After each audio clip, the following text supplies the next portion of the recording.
You can't, well, in combat. I mean, around a corner, I mean, that's fine. But yeah. And Supernova, good lord. Like, Supernova's been, like, pretty much poop as long as I can remember it.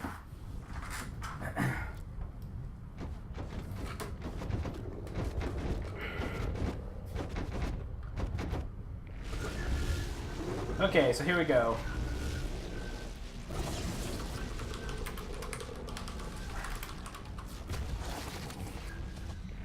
Yeah, that's what I feel. Yeah. Decoy Nova, yeah, I'm really sad about Decoy Nova. I mean, I understand why, because, you know, plebes can't do things.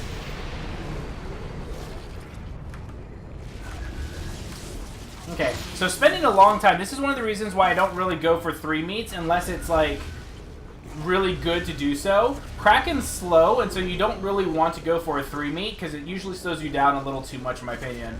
Goliath can kind of get away with it. Gorgon can kind of get away with it. But I'm not a big fan of going after 3 meats, especially at stage 1, and especially with Kraken.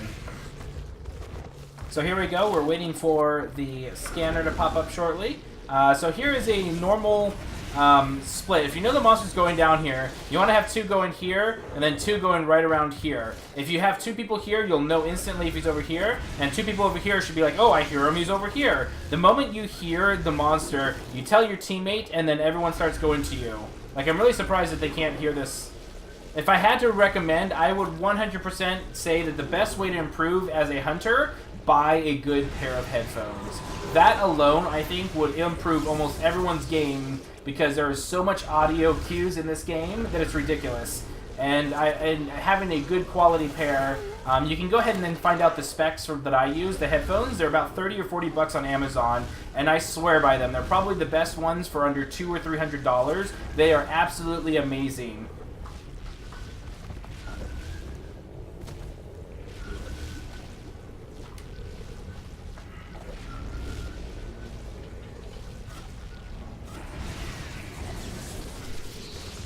Oh, and there is a fight coming on.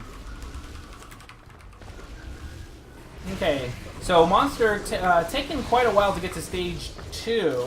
Not sure why he ate that. I think that he had full evolution, so there was no reason to stop and eat that. He had full armor. Yeah. So he is going to evolve. Probably going to get away without too much damage. This is actually a bad place to get domed for a Kraken, because this pillar right here that he's right next to is really hard for a Kraken to counter.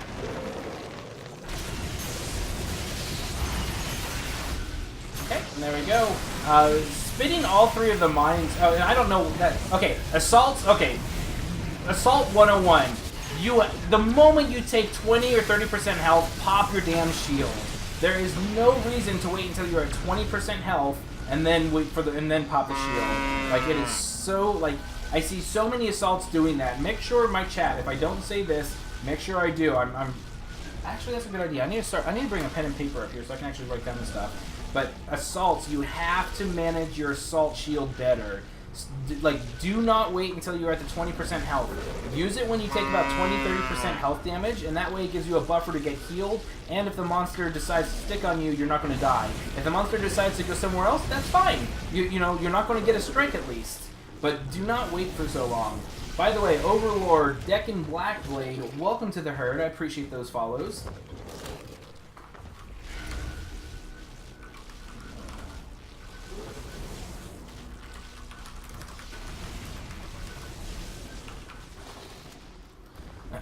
Okay, so here we go. Monster, 1 strike on the assault already. Not terrible. Strikes don't really mean as much in this version of the game, unfortunately. Like, 10% health is, like, I mean, it's somewhat noticeable, but it's not like how it used to be back in the day where strikes were super important. In this game, I feel that strikes are not really that important, it seems like, a lot of the times. Ooh, some bucket turrets left behind, doing a little bit of damage. Okay, so support all by himself. Now, Kraken's going to turn around. Oh, and the support, okay, 100% dead. Okay, so Grey Goo just lost this entire dome. He's going to get a strike. There's nothing the team's going to do. This was a horrible, horrible place. You know, even though this is actually a good dome location, The support is going to just go down. Wasted a dome and got a free strike because he was so out of position and throw the dome. Never, ever, ever throw the dome when you're all by yourself like that. Like, that is just really, really, really, really bad dome management. 100%, like, yeah. There is nothing even close to a good moment on that. And the medic should not pick him up. Medic, yeah, now the medic's going to go down because she's trying to heal. And it's not worth it. You don't. You guys have, yeah. So you don't have a dome. You have no way to pressure the monster. The medic is just going to get focused down now because she used her personal healing burst. Because again, you put. The assault got popped. Oh, I think this is just PG. Yeah, that support literally just killed the game. Oh nope, Rogueval is going to be able to survive for another couple seconds. Bucket is. Oh no, if she gets down in the next couple seconds, she will have a strike, but she'll come out the dropship. So that's actually really, really good for the monster. Basically got 3 free strikes because of one person's mistake. And that's the thing, if somebody on your team makes a mistake, don't try and salvage it. You try and salvage it and there's a good chance that you're going to mess up and get more people hurt or killed. Are you going to jump new people in when the match ends? I rotate usually every 3 matches, Viking.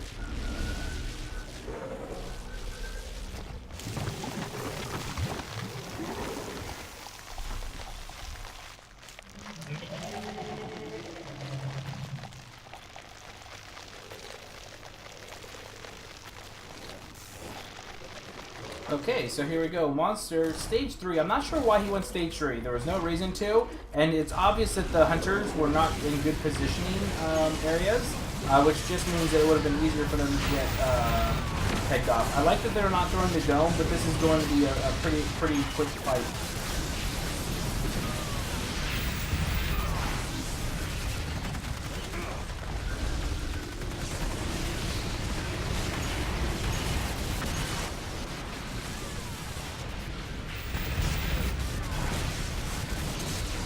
Okay, and then medic goes down. Now medic can still passively heal people nearby. Support can still support with the shields. So even though people go down, you want to stay somewhat close, but you don't ever want to pick the person up off the ground unless the monster is just really, really like far away or ignoring.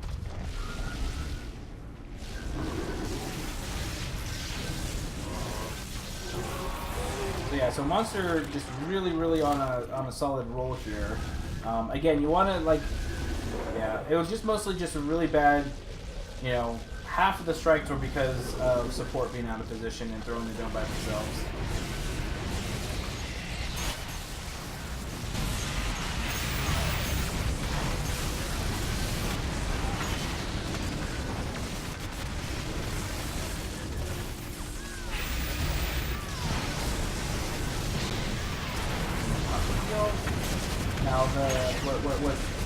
Now, one thing that the Kraken is doing that I don't necessarily agree with is focusing with the medic when the support is still up, because the medic will be able to stay alive. And this is exactly what they're doing. This Ninja Bunny is doing everything right. You're running around circles around these big giant pillars, and that's what's going to buy you. Oh, that was unfortunate that got hit. And again, the assault, popping the shield, what's it going to do at 5% health? But no, that medic was doing everything right. It was just unfortunate to get hit by a lightning and a banshee at the same time. But that's what you do. You run circles around these small little pillars everywhere, and that's what's going to go ahead and then do a lot of damage from the Kraken. And again, you need to have people focusing those banshee mines.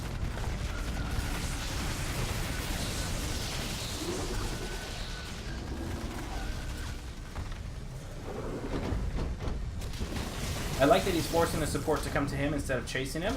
That's a great play, because he just straight up wins if he destroys the relay, and if not, then the support has to come to him. I don't think the support's going to get there in time.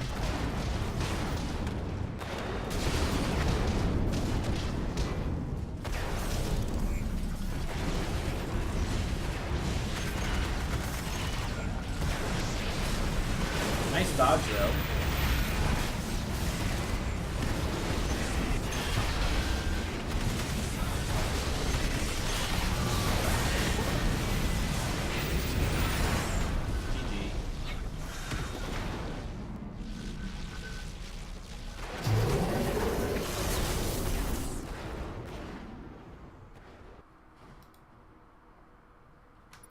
GG.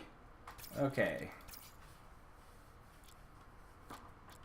Okay, so first thing is with regard that damn dome.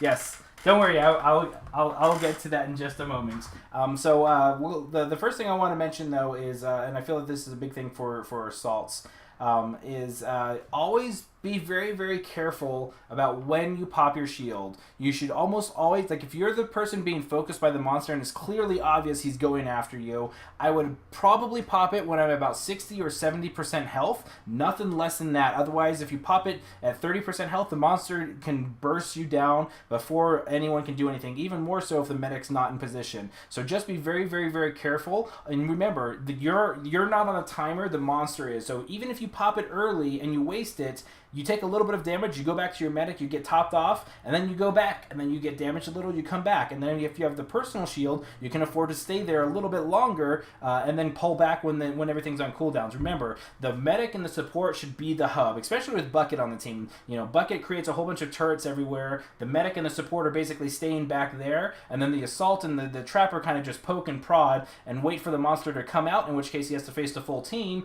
or you're just chipping away its health and wasting time for the monster, which is perfectly acceptable. So just be very, very careful about that. Remember, you should go back to the medic to get healed, not rely on the medic chasing after you, because that's how you get the medic into bad positioning. In case of point, that second dome, the support went down. Never throw the dome when you're by yourself. If you notice that somebody's like 150 meters away from you and they're near the monster, call that out. It's super easy for the hunters to call out if you're on the back of the line. If you're in the front of the line, you don't know who's behind you, how far away. So if I'm chasing the monster and I'm about to dome, sometimes I won't ask, hey, do I have permission to dome the monster? Because that takes too much time in split-second reactions to throw a dome or not. But if I ever see somebody that's 80 plus meters away, I'll call it out, even if the person's not near the monster, just so that it kind of gives them a situational awareness. It's very important to keep that communication open. But notice how as soon as the support went down, the medic had to use up most of her jetpack to get there, and that caused a domino effect that got strikes across the board. And that's precisely exactly why you don't want the medic to go in and lead the charge or to go in, pick up people. The medic and support are basically the back line. They're your, if you're playing chess, they're your kings. And then basically your knights, bishops, rooks, those are your assault and trapper. And so the assaults and trapper are basically trying to do everything they can to make it very, very bad for the monster to go and chase after their kings, because the monster really wants to get strikes on supports and medics, because those are the most important targets to get out of the fight. Other than that, the medic was doing a fantastic job at the very, very end. It was unfortunate you got hit by a Banshee Mine and a Lightning Strike at the same time, but that's exactly how you deal with a Kraken. You run around those little pillars. It's not about height. It's not about climbing up walls. It's finding a small pillar that the monster has to chase you around, because the Kraken relies so much on line of sight. And the moment you disrupt that by running around those little circles, you mitigate so much damage. It's crazy. Lightning Strike will get stuck on the sides of walls. Lightning Strike won't hit you around corners unless the monster is really, really good at aiming that. And then all you have to worry about are Banshee Mines. And again, always focus Banshee Mines. Banshee Mines and Spider Traps, same thought process. Those are your number one priorities. Remember, it's not a damage race. If you take 1 or 2 seconds to kill a Banshee Mine, that's way better than 1 or 2 seconds of doing some damage to the monster. So always focus Banshee Mines, except for possibly the medic, of course. Other than that, your feeding route for the monster was a little wonky.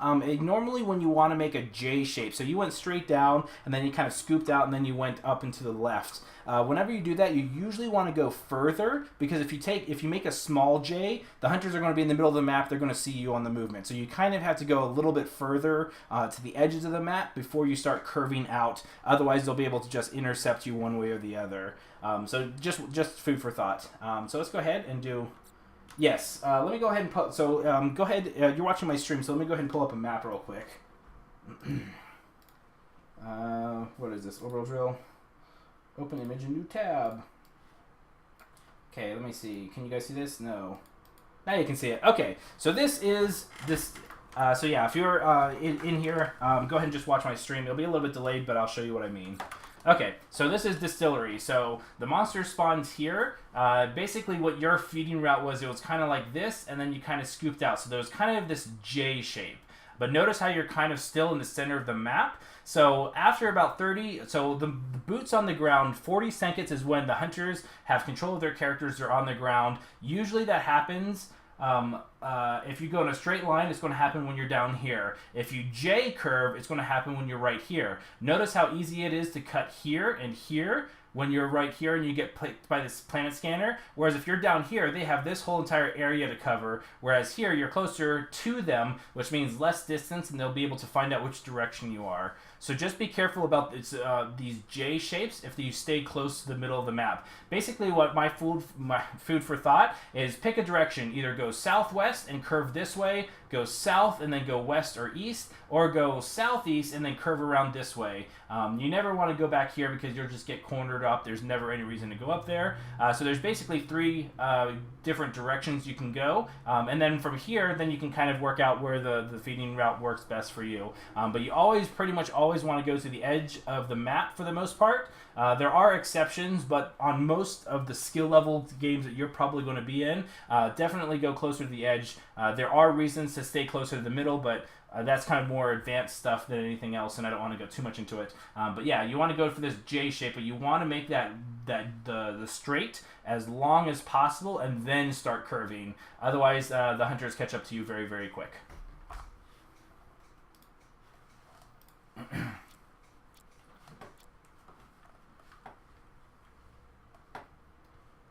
Okay, so hopefully that answers your question. But yeah, so that's what I meant by going further down, by south on the map. Basically, you want to kind of get to the edge, and then also another split reason why. Let me get. Where is? Sorry, where's my tab? There it is. Okay. Sorry, one last thing. I'm going to pull up the map so you can go ahead and watch it. So one other thing. Damn it! Now I completely forgot what I was going to say.